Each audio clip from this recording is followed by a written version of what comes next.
નમસ્કાર. જો તમારા દૂરથી નજીકના મિત્ર એ તમારી પાસેથી પૈસા લીધા છે અને પાછા આવવાનું નામ નથી, તો એ તમારા સ્નેહીજન તમને પૈસા પાછા પણ આપશે અને ફરી પૈસા માંગશે પણ નહીં. એવી ટીપ, મંત્ર અને યંત્ર આપીશ, તો સાંભળો. સૌથી પહેલા તો દુઃખી થવાની જરૂર નથી, કેમ કે કરેલું દાન તો પાછું લેવાય નહીં.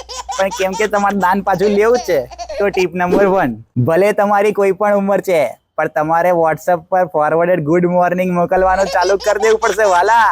જો ઉધાર આપે 4 મહિનાથી વધારે ને 1 વર્ષથી ઓછું થયું છે, તો બાબા હવે મેસેજ થી કામ નહીં ચાલે, તમારે ફોન કરીને રડવાનું બી ચાલુ કરવું પડશે. તો આ રહ્યો મંત્ર, લખી કાઢો. ઓમ પૈસા ના લેવાય વિદ્મહે, ઓમ પૈસા ના દેવાય ધીમહે, તન્નો મિત્ર ખોવાઈ જાય પ્રચોદયાત. હવે આ 2 યંત્ર જે તમારે સ્ટેટસમાં મૂકવાના છે અને એને ટેગ કરી દેવાના છે. યંત્ર કાળી કિતાબમાં છે, જો વાંચીને કહું છું શું લખ્યું છે યંત્રમાં.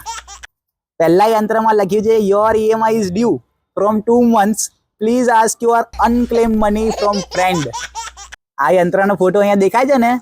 અને બીજો યંત્ર, your account balance is less than your friend's daily budget, please ask money and maintain balance. આ યંત્ર જો જોઈતું હોય તો કોમેન્ટમાં લખો યંત્ર. અને તમારી કોઈ બી સમસ્યા હોય તો ગુરુજીને ટેગ કરીને પૂછો, બીજો વિડીયો એનો. ચલો વાલા, મળીએ.